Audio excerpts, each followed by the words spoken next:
was this notion of finding underserved individuals, groups, and communities.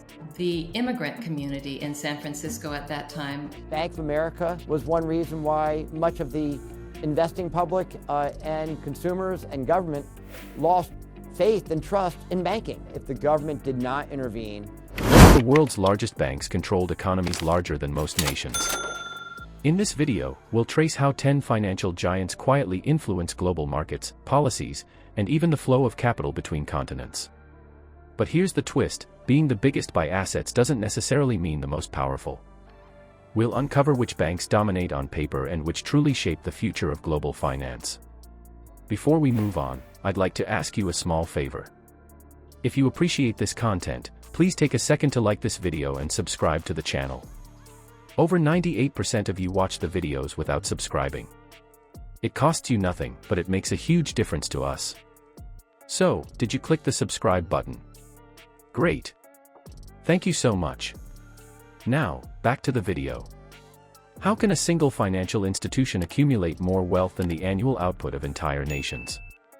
The measure that defines this scale is total assets, the combined value of loans, securities, and cash reserves a bank controls. Within the global financial system, total assets function as both a balance sheet metric and a status symbol, reflecting how far a bank's reach extends into domestic and international markets. Yet when the rankings are compiled, a striking pattern emerges: China's state-owned banks dominate the top positions, reshaping how financial strength is perceived. The Industrial and Commercial Bank of China holds assets surpassing $5 trillion, a figure comparable to the GDP of countries such as Japan or Germany. Its counterparts, China Construction Bank, Agricultural Bank of China, and Bank of China, follow closely, each managing multi-trillion-dollar portfolios. Their size traces back to decades of policy-driven expansion. The Chinese government used controlled credit growth, large-scale infrastructure investment, and export-focused lending to build both domestic capacity and global influence. The security system is very, very safe. And was this notion of finding underserved individuals, groups, and communities. The immigrant community in San Francisco at that time is one of Europe's largest and is regarded as one of the most secure, dubbed. My first impression is like to see James Bond's movie. These banks became instruments of state policy, channeling capital towards strategic projects that sustained national growth targets. In contrast, Western banks such as J.P. Morgan Chase or Bank of America operate under shareholder accountability and market-based regulation. Growth depends on investor confidence, profitability, and risk exposure rather than direct policy mandates. This model encourages diversification but limits coordinated expansion on the scale seen in China. Consequently, while Western banks develop deeper global networks, Chinese institutions amass extraordinary balance sheets concentrated within their domestic economy. This concentration reveals a broader imbalance in global capital distribution. Trillions of dollars remain bound within a single economic framework, amplifying China's internal influence while constraining outward penetration.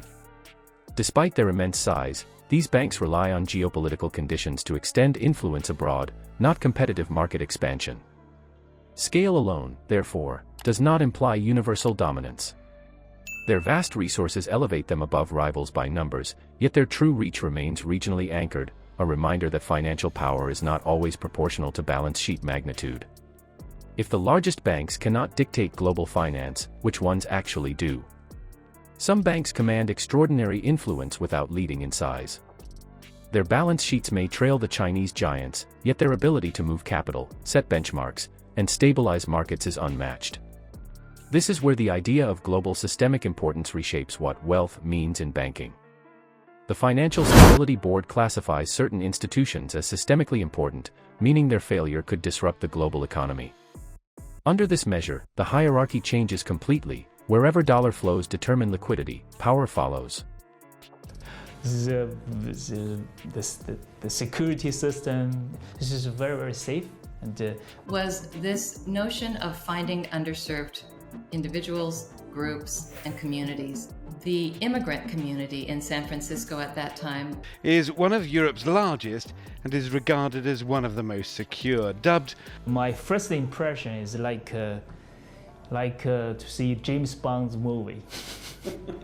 JP Morgan Chase ranks below several Chinese banks by assets but leads the world in systemic importance.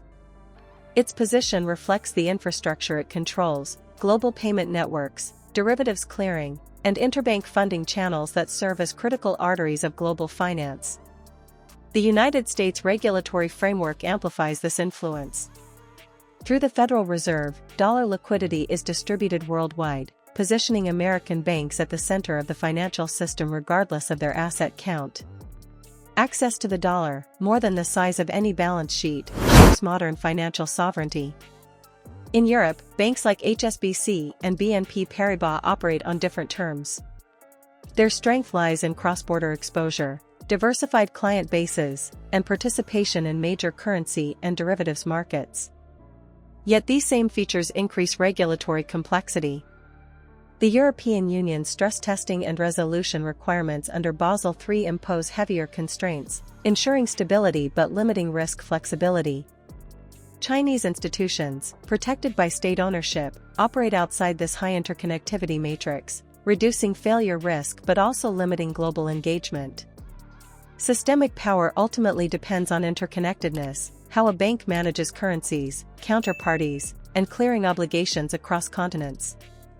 Policies defining "too big to fail" differ widely, but market confidence consistently favors those controlling liquidity channels. Bank of America was one reason why much of the investing public and consumers and government lost faith and trust in banking if the government did not intervene. A mini Fort Knox capable of taking 2,000 tons of gold. Most of them kept their extra cash, if they had any, in mattresses or mason jars in their apartments. A.P. Giannini knew. This explains why JP Morgan Chase, despite smaller total assets, is considered the most systemically important bank in the world.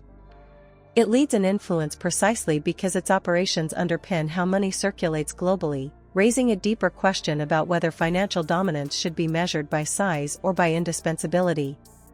The global banking hierarchy exposes two realities existing side by side.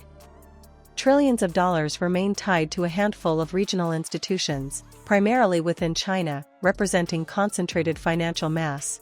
And if the recession is shallow, then we're going to see widening spreads and the ability of Bank of America to have a significant earnings from net interest income. This is unique to the banking industry, and Bank of America, being one of the largest banks, stands to benefit the most. That this money wasn't earning interest, and so he went to the people he knew from his years working on the wharf and said, if you will deposit your money with me, I will pay you a small amount of interest every month. Yet true systemic influence is distributed among fewer, globally entangled banks whose functions underpin international liquidity and payment systems. Understanding financial power now requires measuring interconnectedness rather than sheer scale. Regulation, cross-border risk, and network exposure define stability more than asset totals.